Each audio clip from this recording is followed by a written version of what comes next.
Congressman Doug Barnard is chairman of the House Consumer Affairs Subcommittee, which has demanded a recall and a ban on ATV production. Isn't that a drastic measure? It's not drastic when you consider the record. When you look at the record of deaths that came about because of the malfunction of the Pinto, only 90 people died. There's been 600 people die from this particular equipment. If you take all of the other products that have been recalled from the marketplace, none of them have the record that this vehicle does. This is a product that was marketed for kids.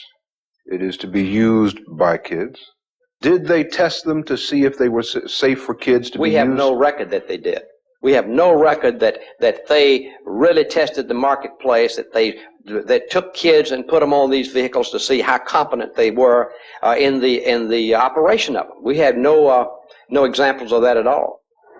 During the Christmas season 5 years ago, Jeff and Janet Vance of Gatlinburg, Tennessee, who are suing Honda, bought ATVs for their sons. The boys had to study the instructions in the owner's manual and pass a quiz before the Vances would let them ride. Nonetheless, their son Bob lost control of his ATV. Some days later, it was discovered he had suffered a ruptured pancreas. He was in unbelievable pain. And, you know, they strongly indicated to us that he wouldn't live. And then the doctors, after they did surgery, the surgeon came out and he said, "We have literally named him the miracle child." And all of this as a result of something that you bought because you thought it was totally safe.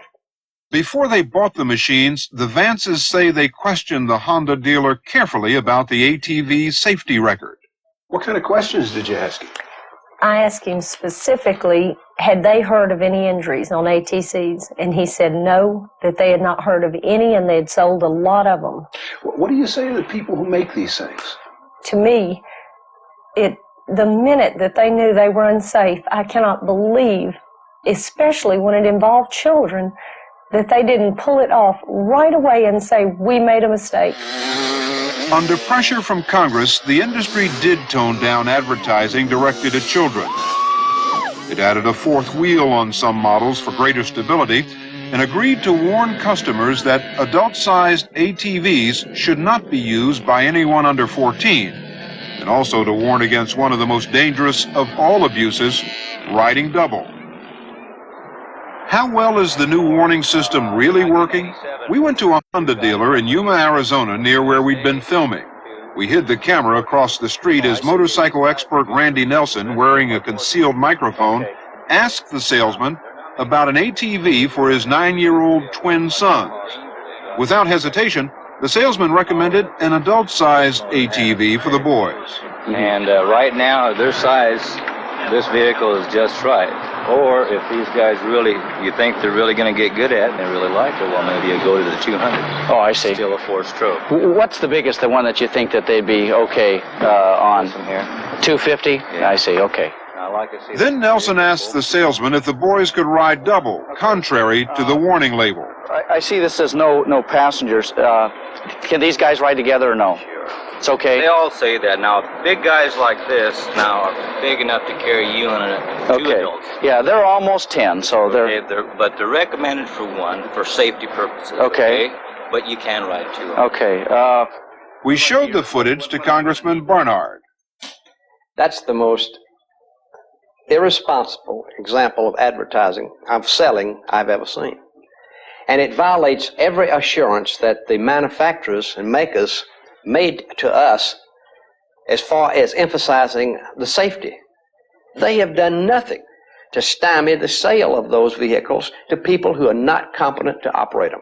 Let me tell you what a dealer said to a potential customer who asked, "Can these two kids ride double?" "Yes." Is that okay? No, in fact, that seems to be terribly irresponsible on the part of the dealer. I see this says no passengers. This parent says, "Can these two boys ride together?" "Yeah, it's okay, don't worry about it." "Can these 9-year-olds ride at 250? "Yeah, it's okay, don't worry about it." That's your dealer. What's his responsibility? That dealer was not fulfilling his responsibility. He was not using the materials we have provided. He was not using good common sense. Then why does the dealer tell him that? I don't know why dealers tell him that. That seems terribly irresponsible to me. Then that says you've got some irresponsible dealers. In my experience, Every time the manufacturer finds a measure of irresponsibility taking place at the dealerships, they will take remedial action. Are you aware of any cases where the manufacturer has pulled the franchise from a dealer? I wouldn't normally be aware of that, but there may be such cases. I do know the manufacturers have put forth a very strong position on this to their dealers, but I'm not aware of the enforcement practices of the manufacturers. You're not aware of even a single case where a dealer had his franchise pulled because he ignored the instructions of the manufacturer? I'm not personally aware of any. Do you think one exists? I don't know. This industry, for the most part, has not demonstrated any interest in regulating themselves on a voluntary basis. I feel the industry hasn't been honest with the American public. They've gone out to promote and sell these ATVs and not adequately warn the consumer of the problem. The industry disputes that. 2 years ago, it set up training programs to teach new riders how to use ATVs. Remember, the industry says the problem is with the rider, not the machine. Their training program has reached approximately 5,000 of the ATV riders. There are over 5 million riders in this country, and the number's growing. That's less than 0.1%, and that's a figure that I would not look to with any pride. If it's so important to have a safety course, why don't you require anyone who is buying an ATC, take this course. This is for your good. Take this course right here before you buy it. I think that's the most responsible approach we can take, and the industry is looking into that at this time. Could maybe that have saved one life? Yes, and Is that committed. important enough? It is important to us. Then why don't you do it? As I say, is under consideration at this time. See, you seem to look for one simple solution to a very complex problem that is encompassing thousands of people in many different environments. We have to have a multiple approach to this. We have to have state laws. We have to have education available in many, many forms. Written, audiovisual, personal training. We're addressing every one of those factors. And I'm looking at one that you can address today.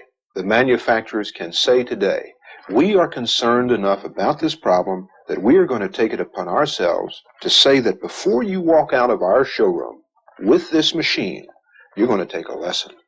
You're going to take this course, or we won't sell it to you because we care that much about your life.